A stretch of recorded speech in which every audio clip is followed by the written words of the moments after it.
కేసీఆర్ అన్నాడు అప్పుడు ఇంటికో ఉద్యోగం ఇస్తా అన్నాడు. కనీసం జీతాలైనా పెంచుతారా అంటే అది కూడా లేదు. జిహెచ్ఎంసీ వాళ్ళంటే అసలు విలువనే లేదు. ఆయన ఇచ్చిన వాగ్దానం ఈయన నెరవేర్చారు, ఈయన ఇచ్చిన వాగ్దానం ఆయన నెరవేర్చాడు. ఏం లేక మాకు సమస్య ఏంది, మాకు జీతాలు కావాలి, జీతాలు ఎక్కువ కావాలి. పని అంటే ఇంకా చేస్తూనే ఉంటాము, ఎవరు చెప్పినా కానీ చేస్తూనే ఉంటాము. జీతాలు ఎక్కువ కావాలి మాకు.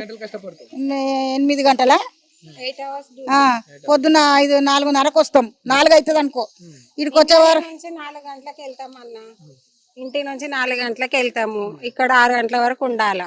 6 నుంచి 6:30 వరకు అటెండెన్స్. ఆ తర్వాత పని వర్క్ పట్టాలి. ఇక మా గురించి అడిగేటోళ్ళు ఎవరు లేరు. కేసీఆర్ అన్నాడు అప్పుడు ఇంటికో ఉద్యోగం ఇస్తా అన్నాడు. ఆయన ఏమి ఇచ్చిండు? ఎవరికి? ఇంటికి ఒక ఉద్యోగం అన్నాడు. ఉన్నోళ్ళకే ఉద్యోగాలు ఉన్నాయి తప్ప మా లాంటి వర్కర్స్ కి మాత్రం ఏ ఉద్యోగాలు లేవు. కనీసం జీతాలైనా పెంచుతారా అంటే అది కూడా లేదు. మా బాధ్యత ఎవరిది? కేసీఆర్ పెంచిన జీతం అంతే.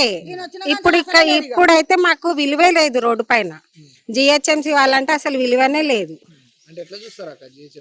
జిహెచ్ఎంసీ వాళ్ళనంటే ఇప్పుడు ఇక్కడ మేము ఎక్కడి నుంచో ఇక్కడ పనికొచ్చినాము, కాలు చేతులు కడుక్కొని కొంచెం తిందామని అంటే కూడా ఓమ్మ ఇక్కడ ఎందుకు తింటారు మా దగ్గర, మీరు అక్కడనే రోడ్డు మీదనే ఉండాలి, మీరు మా దాంట్లో రావద్దు, రాని ఎరిగో ఇట్లనే తినాలి. మేము రోడ్ల మీదనే తినాలి, రోడ్ల మీదనే కూర్చోవాలి. టైం వరకు మా పరిస్థితి ఇంతే. వర్షాకాలం అయినా ఇదే, చలికాలం అయినా ఇదే, ఎండాకాలం అయినా ఇదే మా పరిస్థితి. మరి మా గురించి పట్టించుకునేటోళ్ళు ఎవరు? ఏ గవర్నమెంట్ పట్టించుకుంటది? ఏ గవర్నమెంట్ని అడగాలి మేము? 5 years కి ఒకసారి గవర్నమెంటే మారుతుంది. ఆయన ఇచ్చిన వాగ్దానం ఈయన నెరవేర్చారు, ఈయన ఇచ్చిన వాగ్దానం ఆయన నెరవేర్చాడు. మరి మేము ఎవరిని అడగాలి? మాలాగానే మా సూపర్వైజర్లు కానీ మా మేడమ్స్ కానీ ఇంకెవరైనా మాలాగానే కదా, వాళ్ళేం చేయలేరు కదా. ఏది చేయాల్సిన గవర్నమెంట్ చేయాలి. గవర్నమెంట్ చేతులు ఎత్తేస్తే మేము ఎవరిని అడగాలి? మాకు జీతాలు పెంచండి, లేదా మమ్మల్ని పర్మనెంట్ ఆర్డర్ ఇస్తా అన్నాడు కేసీఆర్, చెప్పిండు, ఆయన చేయలేడు. మరి ఇప్పుడు గవర్నమెంట్ వాళ్ళకి ఏది లేదు, ఒక డబల్ బెడ్రూమ్ లేదు, ఖాళీ పిఎఫ్ ఈఎస్ఐ ఉంటే అయిపోద్దా? 15,000 జీతానికి. అది మేము 1-2 రోజులు మాకు ఒంట్లో బాగాలేక, ఏదో ఫంక్షన్ ఉండో, ఒంట్లో బాగాలేకనో, ఇంట్లో ఏదో పరిస్థితి ఉండి మేము డుమ్మా కొడితే మాకు అది కూడా కట్టు. 4 వీక్ ఆఫ్లు ఇచ్చినాం కదా అని అంటే 4 వీక్ ఆఫ్లు గవర్నమెంట్ వాళ్ళకి మాకు సమానం ఉందా అన్న? మేము ఎవరిని అడగాలి? డిమాండ్స్ అన్ని గవర్నమెంట్ని అడగాలనా? మా మేడం వాళ్ళతో కొట్లాడాలనా? మా ఎస్ఎఫ్ఐలతో కొట్లాడాలనా? మేము ఇలాగ పనులమమ్మ అంటున్నారు వాళ్ళు. మేము ఎవరిని అడగాలి డిమాండ్స్ అన్ని?